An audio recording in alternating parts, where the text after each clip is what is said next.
कोसीकला नगर पालिका के करीब आधा दर्जन सभासद गुरुवार को पालिका के चेयरमैन की शिकायत करने जिलाधिकारी कार्यालय पहुंचे। सभासदों ने पालिका अध्यक्ष पर भ्रष्टाचार के तमाम आरोप लगाए हैं। जिलाधिकारी कार्यालय पर आज कोसी कला के सभासद हैं, वो अपनी शिकायत लेकर आए। क्या मामला है, किस बात को लेकर ये लोग यहाँ आए, इनसे जानते हैं। आपका शुभ नाम? मेरा नाम मोहम्मद असलम कुरैशी, वार्ड 18 लालाराम मार्ग, कोसी कला से वार्ड 18 से पार्षद हूँ। और कुरैशी जी, किस बात को लेकर आप आए, क्या आपकी समस्या है? ये समस्या हमारी ये रही है, कोसी के विकास कार्यों को लेकर समस्या रही है। और अभी 4 तारीख को चेयरमैन महोदय ने मीटिंग बुलाई थी और कोसी कला वार्ड सभी 25 वार्डों में 25 पार्षद हैं और उनमें से केवल 9 ही पार्षद वहाँ पर उपस्थित थे और उन्होंने फर्जी मीटिंग को पास करा दिया। जिला महोदय के लिए हम शिकायत लेकर आए हैं। जो भी मीटिंग कराई गई है वो बिल्कुल गलत है और उसको उसने चेयरमैन ने बसपा के ने उसको पास कराया है और टोटल कोसी कला के अंदर भ्रष्टाचार मुतमईन है। वार्डों में कोई कार्य नहीं कराए जा रहे हैं, केवल कागज़ में ही कामों को दिखाया जा रहा है। और कोसी कला के अंदर डस्टबिनों में उनके घोटाले हैं, ज़मीनों को खुर्द बुर्द इधर उधर को किया जा रहा है। कौन सी पार्टी से ताल्लुक़ रखते हो? मैं भाजपा जनता पार्टी से ताल्लुक़ रखता हूँ। अच्छे से ऊपर तक भाजपा की सरकार है, भाजपा के जनप्रतिनिधि, तो कहीं यहाँ पे सुनवाई नहीं हुई। हमने पहले भी एडीएम महोदय के लिए सुनवाई की थी, उनको विज्ञापन दिया था और उनको भ्रष्टाचार में मुतमईन पाया गया था और आदेश भी हुए थे। अब पता नहीं क्यों भाजपा शासन ऊपर से कार्रवाई नहीं कर रही है। अब फिर हम जिला अधिकारी के लिए ज्ञापन देने के लिए आए हैं।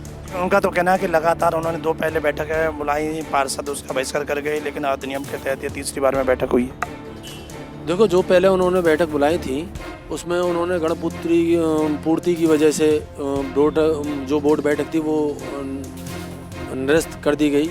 बट अब हमने खुद जाके विरोध किया था और हमारे विरोध को नहीं दिखा के मीटिंग को पास करा लिया, अवैध तरीके से पास कराया। आपका शुभ नाम? मेरा नाम जगदीश अनंत है, कोसी कला से, वार्ड नंबर 23 बलदेवन से। अच्छा, क्या मांग है आपकी? मांग ये है कि पहले कोसी कला की जो नगर पालिका है उसका ऑडिट होना चाहिए। जो मेंबरों के ऊपर कोसी कला चेयरमैन जो आरोप लगा रहे हैं ना कि हम वहाँ मीटिंगों में नहीं जाते हैं, पहले ये सत्य हो जाए कि हम दोषी हैं कि कोसी कला के चेयरमैन साहब दोषी हैं। आप किस पार्टी से हैं? मैं भाजपा से हूँ। भाजपा के कितने पार्षद हैं, सभासद? भाजपा के काफ़ी हैं, 12 हैं। 25 में से 12? हाँ, 25 में से 12 हैं भाजपा के और बाकी अन्य हैं। और मुख्य मांग हमारी ये है कि पहले कोसी कला में लाइट लगी थी, उसमें घोटाला हुआ, डस्टबिन लगे थे, उसमें घोटाला हुआ था। एडीएम साहब से हमने जांच के लिए बोला था, उसमें जांच भी हुई थी और इनको उसमें दोषी पाया गया था। पर उसके बाद में इन्होंने उस जांच को रुकवा दिया और बोले I am a broker. ADM साहब को और डीएम साहब को मैं 7% देता हूँ। वो आप पे आरोप लगाएंगे कि भाजपा की सरकार है, भाजपा के जो सभासद है वो कमीशन मांगते हैं, ना देने पर वो कार्य में बाधा डाल रहे हैं, नगर का विकास नहीं होने दे रहे। नहीं, ऐसा कुछ नहीं है। हम जो जीत करके आए हैं, अपनी मेहनत से जीत करके आए हैं और हम समाज में काम करने के लिए आए हैं। वो तो केवल अभी आए हैं, ऐसा कुछ नहीं है। हमको तो काम करना है और आप जाके देख सकते हैं कि हमारे वार्ड में उन्होंने 1 रुपये का भी काम नहीं कराया। उनकी जो मानसिकता है वो दूसरी है। आप क्या चाहते हो? हम ये चाहते हैं कि पहले जितना भी उन्होंने जो घोटाला किया है, अभी उन्होंने कुछ ज़मीनें इसमें बजट में चढ़ाई थी कि उनको राजीनामा, जिन पर केस चल रहा है, राजीनामा के तहत उनको बेच दिया जाए। पर वो क्या करते हैं, क्योंकि उनका हिसाब जो है वो दूसरा है, क्योंकि वो पैसा कमाना चाहते हैं, वो दूसरी पार्टी से सेटिंग कर लेते हैं वो, क्योंकि जो समाज पार्टी से, हाँ, वो उससे हैं। क्योंकि एक पक्ष तो नगर पालिका है और दूसरा उससे जैसे चल रहा है, वहाँ जाके सेटिंग कर लेते हैं और ज़मीनों को वो बेचने के चक्कर में हैं। तो हम ये चाहते हैं कि ज़मीनें ना बिकें, शासन इनको अपने हिसाब से बेचे, अपने अंडर में लेके बेचे। नगर पालिका को क्यों रखा है?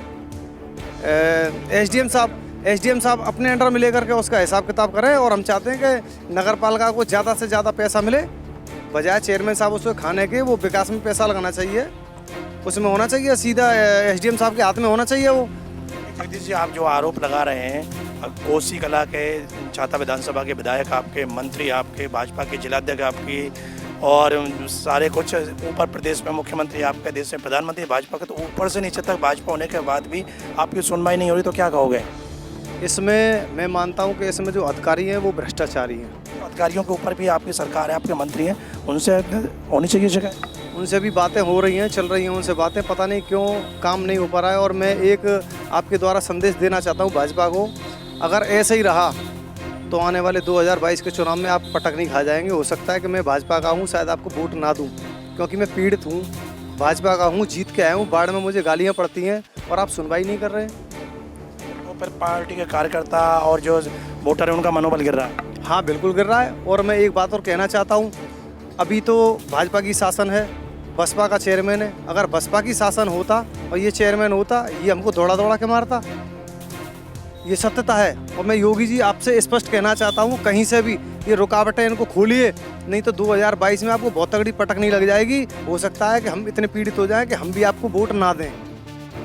लेकिन आज जिलाधिकारी मुख्यालय पर आए हैं, भाजपा के सभासद हैं, भाजपा के कार्यकर्ता हैं, वोटर हैं, लेकिन इनका कहना है कि जो कोसी कला में नगर पालिका के चेयरमैन हैं, बसपा के हैं, और वो मनमानी कर रहे हैं, इनमें सभासदों की बात नहीं सुन रहे हैं, इनके क्षेत्र में विकास नहीं हो रहा, और उसको लेकर इतने आते हैं। आपने खुद सुन लिया, उन्होंने कहा है कि अगर जल्दी सुनवाई नहीं हुई तो फिर कहीं ऐसा ना हो आने वाले चुनाव में भाजपा के जो कार्यकर्ता हैं या वोटर हैं वही भाजपा से नफरत करने लगे और भाजपा को सहयोग ना करें, वोट ना दें। तो अब देखना यह है कि पार्टी आलाकमान अपने कार्यकर्ताओं के इस रोष को कितने गंभीरता से लेता है और उनकी जो समस्या है उसका समाधान कैसे कराता है। जी9 न्यूज़ के लिए कैमरा पर्सन रिंकू वर्मा के साथ सुशील गोस्वामी, मथुरा।